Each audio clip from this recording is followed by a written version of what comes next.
Hingi po kami ng update mula sa inyo dyan sa National Security Council, ADG John. Of course, partner. Yes, pareho pala tayong, let me just acknowledge, we're both wearing Inabel today.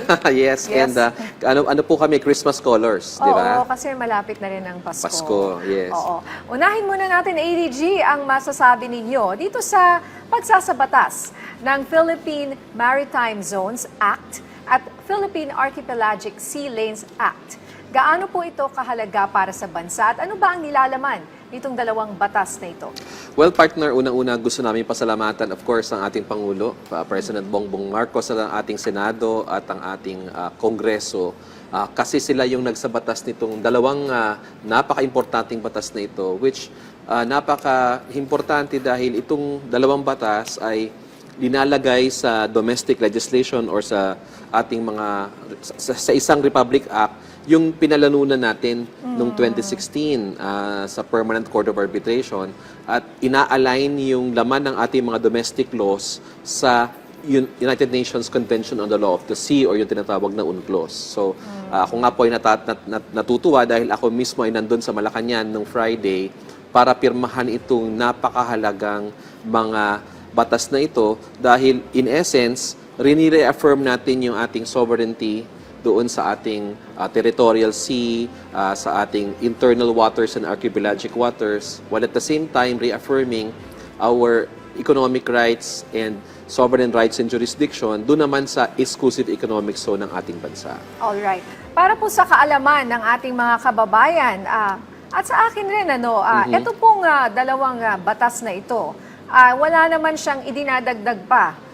Kumbaga, is it the same zones that we have been fighting for from before? Ito rin, or sa ngayon, wala tayong dinagdag. Hindi tayo nag-extend. Wala partner. Nakakasiguro tayo dyan na kung ano man yung naaayon sa international law, naaayon sa UNCLOS, at kung ano man yung napanalunan natin dun sa Permanent Court of Arbitration, ay siyang nakasaad dito sa dalawang batas na ito. Because kumbaga, it simply codifies what is ours for a long time. So kumbaga, it reaffirms our maritime entitlements.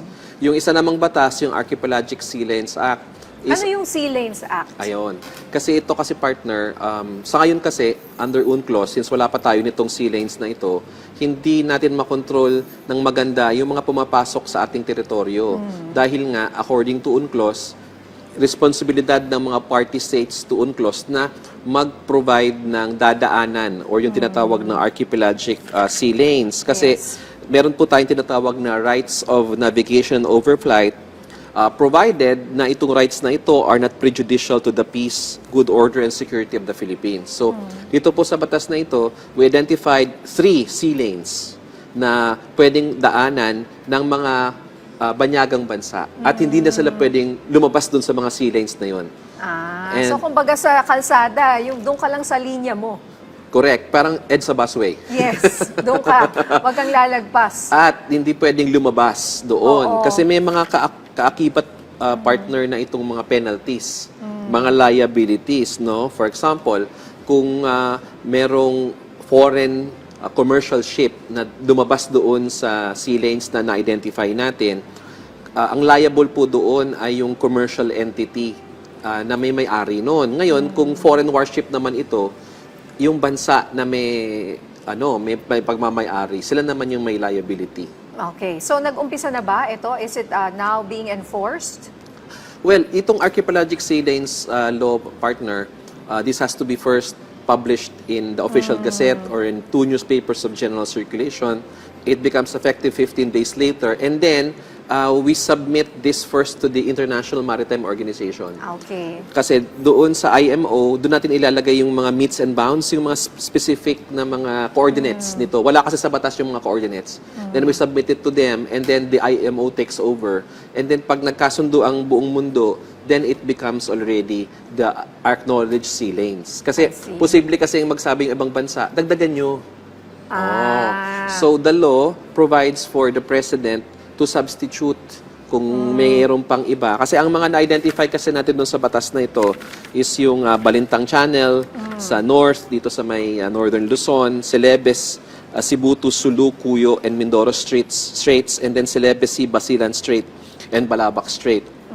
So, this is just the first step. There will be future steps naman sa IMO. No, so it's kumbaga umpisa pa lang pala ito. Yes. No, oo. Okay, ito naman tayo dito sa pagkondena at pagtutol ng China dito po sa sinasabi nga nating Philippine Maritime Zones Act.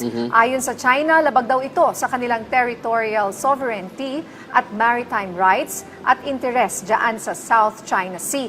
Ano ang masasabi dito ng NSC? Well, hindi po kami sumasang-ayon dyan and wala pong dahilan. In fact, walang dahilan para magprotesta ang China kasi kung ano yung nakasaad dito sa Maritime Zones Law is kung ano man yung nakasaad sa international law. No? In fact, yung kanilang mga sariling batas, meron din kasi sila yung law of China on the territorial sea and contiguous zones. Kung meron silang batas, bakit tayo wala? No? So, kumbaga, we are simply reaffirming our rights. We are simply codifying our rights. And sa tingin ko po, walang kailangan ikabahala ang People's Republic of China kasi wala naman tayong linalabag na kahit anumang international law dito. Ito ba ay dito sa pagpapalabas po ng China, ito yung sinasabi mo na sinasabi mong meron na silang sariling inilabas na batas din tungkol sa sarili nga nilang baseline at base points ng territorial sea sa tabi ng Panatag o Scarborough Shoal? Yes, partner. Kasi nga, kahapon, sinabi ng PRC na naglabas din na nga daw sila ng baselines nila dito naman sa Panatag Shoal or sa Scarborough Shoal. Ngayon, nung lumabas ito, wala namang specifics yung kanilang press statement. No? So, wala namang kaming nakikita na, I think, reaffirm lang nila yung kanilang claim sa Scarborough Shoal without giving any specifics.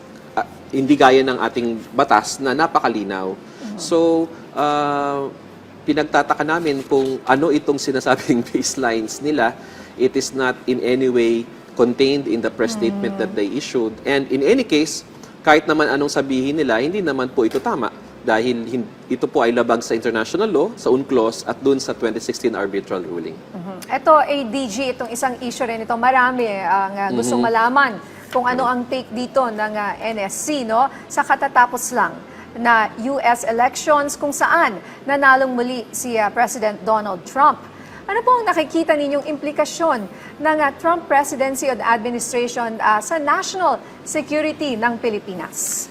Yes, partner. Actually, lagi kami natatanong dyan kung ano daw yung posibleng pagbabago sa US foreign policy or US security policy ngayon na si Donald Trump na ang bumalik na Pangulo ng Estados Unidos. Kung titingnan po natin yung ating kasaysayan during the first Trump presidency, ay sinabi na ng US State Department, in particular si Secretary Mike Pompeo during the first term of President Trump, na the Mutual Defense Treaty stands and that the United States has our back. No? Ibig sabihin, full ang support ng US. Pangalawa, yung free and open Indo-Pacific, yung strategy yan, na sinusunod natin hanggang ngayon, na sinunod din ng Biden administration, ay nagsimula po yan ng Trump administration. Oh, okay. Okay, so ibig sabihin, very consistent yung posisyon ng Pilipinas at ng posisyon ni President Trump during his first term insofar as security is concerned. So, and of course, US trade passes through the West Philippine Sea and the South China Sea. So, sa tingin ko, yung suporta ng Estados Unidos sa Pilipinas in leading the adherence of the world to international law ay hindi po magbabago. Kung meron man, baka minor changes, but we do not see any major changes in US foreign policy. Having said that, baka naman sa issue ng economic, merong pagbabago. Pero kami sa National Security Council, we don't see any major changes because kung titingnan namin yung naging approach ni President Trump during his first term and because of the strong treaties between the Philippines and the US and also the strong people-to-people ties ng Estados Unidos at ng Pilipinas, wala po kami nakikitang malaking pagbabago. Alright. Dito naman tayo sa iba pang usapin, ADG, nagpahayag ng negatibong reaksyon ang ilang grupo sa paglalagay sa Private School Association na Coordinating Council of Private Educational Associations o COCOPEA, no? Bilang bahagi ng NTF-ELCAC. Ayon sa ilang grupo, ito daw ay panghihimasok sa academic freedom. Pakipaliwanag na ito, ADG? Sa tingin ko po, walang dahilan para magkaroon ng alarm yung mga ating mga kaibigang militanteng grupo kasi wala pong planong kahit anuman na pakialaman ng academic freedom ng mga eskwelahan. Ang academic freedom po ay nakasaad sa konstitusyon ng ating bansa at the mere membership of the COCOPEA in the National Task Force LCAC ay hindi po dahilan para sabihin na makikitil na yung academic freedom. In fact, ang gusto lang po ng pamahalaan and COCOPEA ay maging safe spaces ang mga eskwelahan, no? Kung saan ang critical thinking ay namamayani. Ang mahirap po kasi dyan kung yung mga eskwelahan natin ay magiging recruitment centers for radicalization, for violent extremism, or for violence or armed struggle. Sa tingin ko naman po, trabaho ng pamahalaan na siguruhin that our schools are safe spaces. So yun lamang po yung purpose nitong pagiging miyembro ng COCOPEA sa NTF-ELCAC. Kaya nga po ang ating Pangulo mismo ay natuwa at inaprobahan niya yung membership ng COCOPEA sa NTF-ELCAC. Alright, maraming salamat sa mga update mo sa amin mula sa National Security Council, ADG.